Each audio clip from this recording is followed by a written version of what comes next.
निवेश के नाम पर मोटे मुनाफे का झांसा देकर करोड़ों रुपए का रिटर्न अटकाने वाली कंपनी नेक्सा एवरग्रीन के खिलाफ धोखाधड़ी के मामले लगातार सामने आ रहे हैं और पीड़ित लोग मुकदमे दर्ज करवा रहे हैं। यही नहीं, ठगी करने वाले आरोपी इतने शातिर हैं कि उन्होंने इसके नाम पर एक नहीं बल्कि आधा दर्जन से ज्यादा मिलते जुलते नामों से अलग अलग कंपनियां बनाई और उनका भुगतान भी अलग अलग उठाया। अब आरोप लगाने वाला परिवादी बीएससी का नर्सिंग स्टूडेंट है। पीड़ित दीपक चौधरी का कहना है कि उसने केसीसी और अपने रिश्तेदारों से ब्याज पर रुपए लेकर के कंपनी में 25 लाख रुपए जमा करवाए थे। बदले में उसे केवल 2 से 2.5 लाख रुपए ही मिले हैं। अब उसके सामने ब्याज और मूलधन चुकाने की समस्या खड़ी हो गई है। नाम दीपक चौधरी है और मैंने नेक्सा में पैसे इन्वेस्ट किए थे और पिपराली रोड में उनका ऑफिस बना हुआ है, जिसमें उपेंद्र बिजानिया और मुकेश नाम के 2 व्यक्ति थे। उन्होंने पैसे इन्वेस्ट कराए थे और उनमें एक सुधीश मील था जिसने वॉलेट में पैसे डालने की बात कही थी। और नेक्सा का सिस्टम ये था कि उन्होंने बताया कि गुजरात में हमारा गवर्नमेंट का प्रोजेक्ट चल रहा है नेक्सा एवरग्रीन धोलेरा के नाम से, जिसमें हमने प्रॉपर्टी वगैरह खरीद के वहाँ पे हमारे एयरपोर्ट बन रहे हैं। और उन्होंने बड़े सेलिब्रिटी मोटिवेशनल स्पीकर और जैसे एक्ट्रेस के वीडियो उन्होंने यूट्यूब से दिखाए, जिसमें उनके द्वारा ये बताया जा रहा था कि आप नेक्सा एवरग्रीन में पैसे इन्वेस्ट करें। उसमें सीकर के हज़ारों परिवारों ने पैसे इन्वेस्ट किए हैं, जिसके बाद में कंपनी का रातों रात भाग जाना एक बहुत बड़ी बात है। सीकर का लगभग 1000 करोड़ के आसपास इन्वेस्ट बताया जा रहा है, जिसमें किसान परिवार से लेकर हाई प्रोफाइल लोगों के पैसे इन्वेस्ट हैं।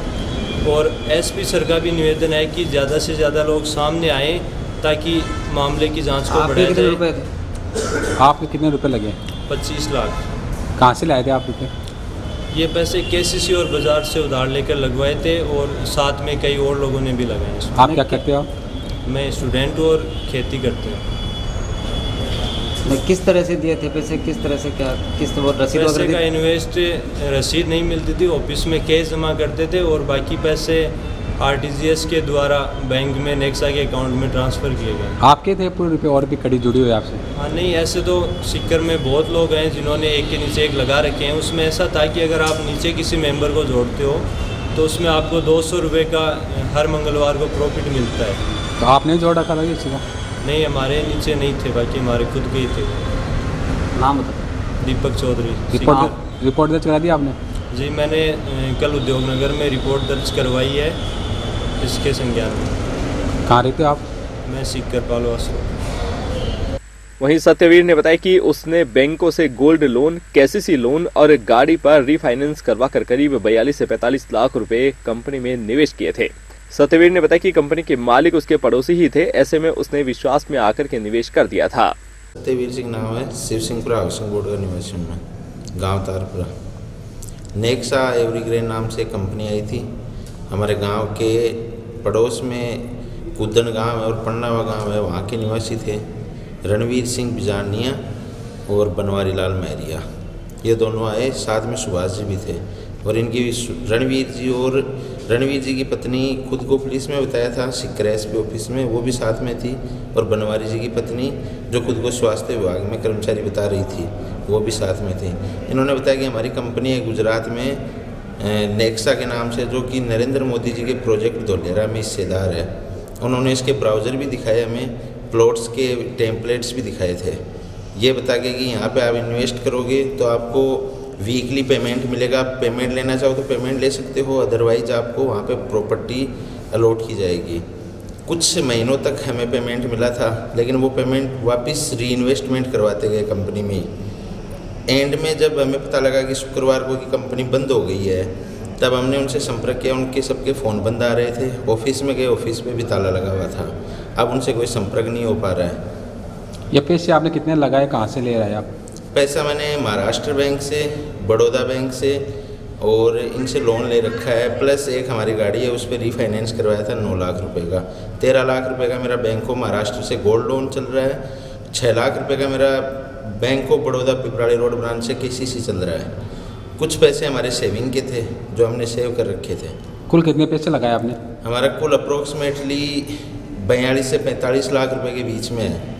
आपने मुकदमा दर्ज कराया? मैंने उद्योगनगर थाने में मुकदमा दर्ज करवा दिया है। एसपी साहब को पेश होकर रिपोर्ट दर्ज करवाई थी। आपसे कितने लोगों ने करा दिया? मेरे से ही सुनने में आ रहा है कि एक जना ने और करवाया है, मैंने और मेरे साथ है सन्नी, हम दोनों ने मिलकर एक साथ दर्ज करवाया था। हमारा दोनों का मिला के 42 लाख से 45 लाख के बीच में अमाउंट है अप्रोक्सीमेटली टोटल। अभी हम जोड़ रहे हैं, जो स्टेटमेंट में निकल के आएगा वो बाद में बता दिया जाएगा। नहीं, आपके बीच में कोई कड़ी भी है आप ही? नहीं, मैं बनवारी जी ने बोला कि मैं MD हूँ कंपनी का, और रणवीर जी ने बोला कि मैं कंपनी का ओनर हूँ, CMD। तो ये दोनों डायरेक्ट जुड़े हुए थे, हमारे नेबर भी थे। आप क्या करते हो? रसीद वगैरह कुछ दी क्या उन्होंने? रसीद तो जो पैसा मैंने बैंक में ट्रांसफ़र करवाया था, और नगद पैसे का उन्होंने मुझे चेक दिया था। नहीं, आपके साथ और कोई भी जुड़े हुए हैं? और नहीं, मेरे साथ नहीं, हम दो ही हैं। क्या आप करते क्या करते हो? मेरा बिजनेस था पहले, अभी मैंने बंद कर दिया है, 2 सालों से बंद है। क्या नाम है आपका? सत्यवीर सिंह। वहीं SP कुंवर राष्ट्रदीप ने बताया कि धोखाधड़ी के शिकार लोग थाने पर आएं, अपने साथ हुई ठगी के बारे में रिपोर्ट दर्ज करवाएं, जिससे पुलिस आगे की कार्रवाई कर सके। SP ने कहा, पुलिस मामले की गहराई तक जाकर भोले भाले लोगों के साथ धोखाधड़ी करने वालों को बख्शेगी नहीं। हमारे पास में 3 प्रकरण दर्ज हो चुके हैं, जिसमें कि अनुसंधान शुरू कर दिया गया है। और जो भी उन अपराधियों से जुड़े हुए इन्फॉर्मेशन हैं वो कलेक्ट की जा रही है, उनके विरुद्ध कार्रवाई जो है वो प्रारंभ की जा चुकी है। और क्या सब लोगों को लिए क्या करना चाहिए जैसे कम लोग आ रहे हैं? देखिए, मैं पहले भी लोगों से अपील कर चुका हूं कि यदि उनके साथ ऐसा फ्रॉड हुआ है तो पुलिस के संज्ञान में लाएं, अपना प्रकरण पुलिस के पास में लेकर के जाएं। जब तक इस बात की जानकारी सामने नहीं आएगी कि ये कितना बड़ा फ्रॉड है, कितने लोगों के साथ में इस तरह की घटना की गई है, तब तक इसका घटना की पूरी जानकारी एकत्र करना जो है वो उतना आसान नहीं है। तो जिन भी लोगों के साथ में घटना हुई है वो किसी भी संकोच में रह करके पुलिस को अवॉइड नहीं करें, और जितना वो डिले करेंगे उतना ही हमारे लिए उन लोगों तक पहुंचना मुश्किल होता जाएगा। तो अभी जिन लोगों ने आकर मुकदमे दर्ज कराए हैं उनसे जो इन्फॉर्मेशन हमें मिल पा रही हैं उसके बेसिस पर हम मुलजिमों की तलाश कर रहे हैं। अगर अन्य लोग भी हमारे सामने आएंगे तो हो सकता है वो ऐसी कोई सूचनाएं हमारे सामने ला सकें जिससे कि हम इस पूरी चेन का खुलासा जल्दी कर सकें।